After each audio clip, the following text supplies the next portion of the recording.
Hi everyone. I wanted to talk to you today about one of the rhythms, which is Pizzica. And Pizzica is a very traditional rhythm. It's a 6/8 rhythm to get the mechanics down of it.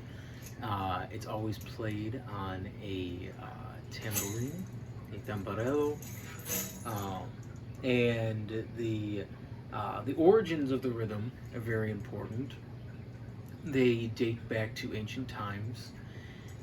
It is a rhythm that was used or at least evolved into from ancient rites for Dionysus, Bacchus, Cybele, all these ancient gods. They were from mystical traditions, secret traditions, traditions that weren't always um, well approved by the ancient Romans or the ancient Greeks necessarily, the elite at least. They went underground for a long time, reemerged, went back underground again, and reemerged multiple times throughout the course of its history, and I'm sure has changed many times. Probably information that we don't even have anymore, but all we know is what's come down to us.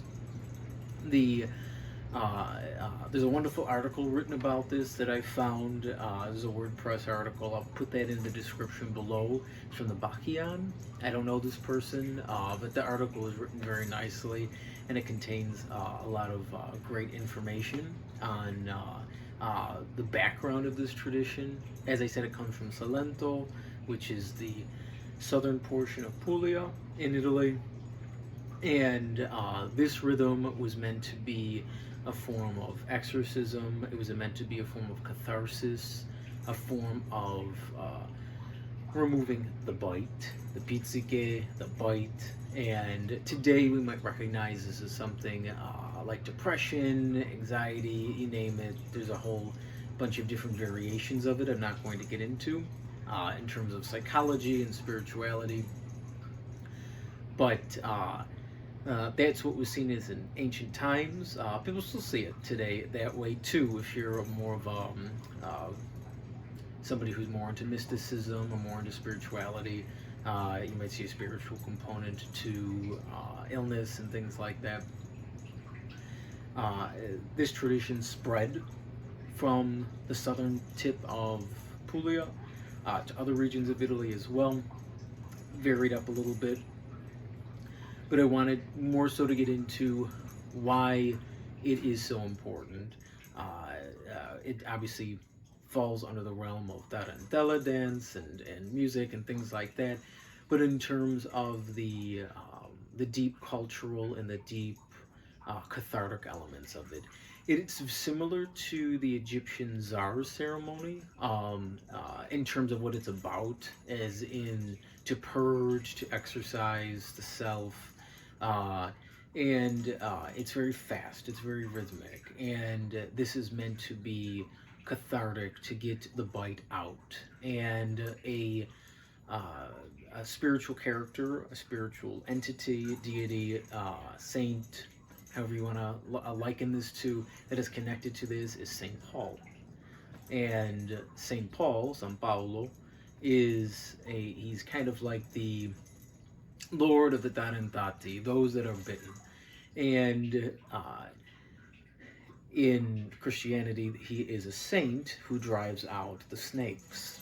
But these other cultural rituals that evolved around him are not Christian whatsoever. They come from the old religion and they just merged with Christianity.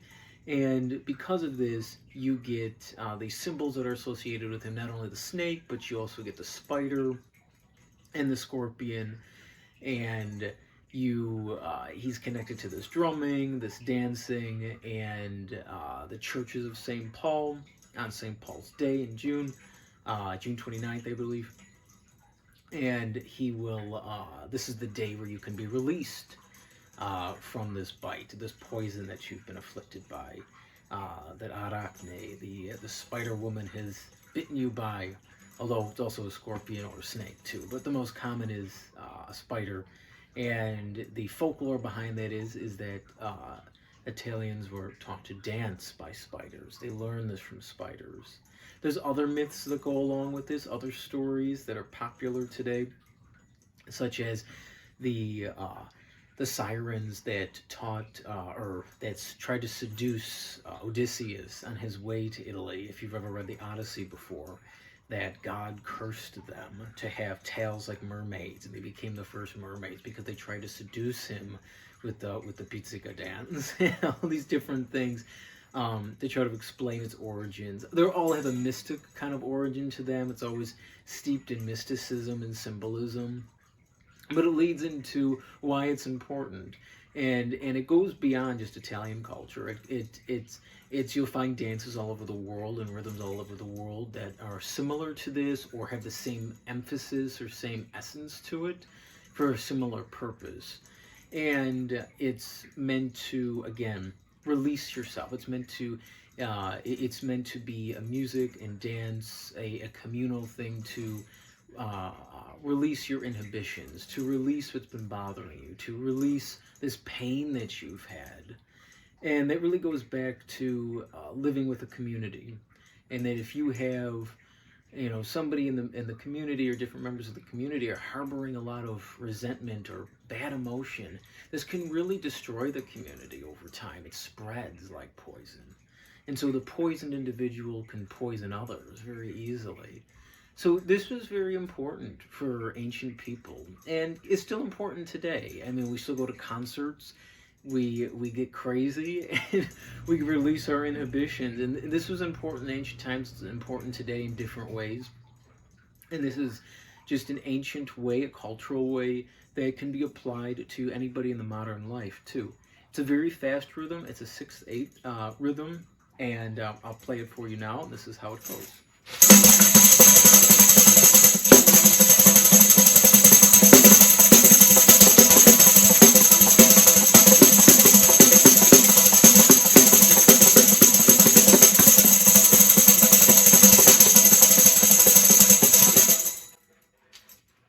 And that was it really quickly.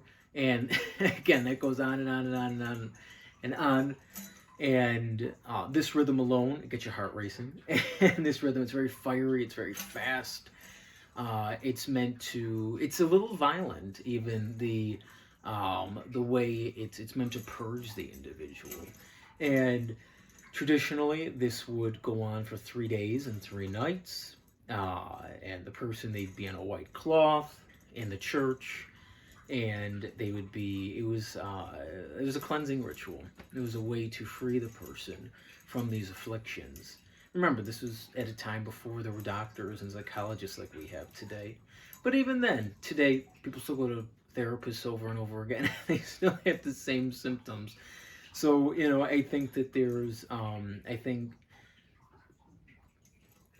a tradition like this, just like yoga, and other traditions like that as well, that are physical in nature, that really have some other connection to the earth and to the inner self, have sometimes better methodologies for certain people at relieving what's bothering them.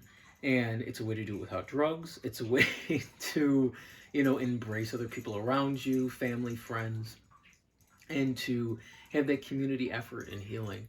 And it's something that we should be embracing more, and something that we should really normalize. And music is very powerful, and dance is very powerful too. So that is the rhythm.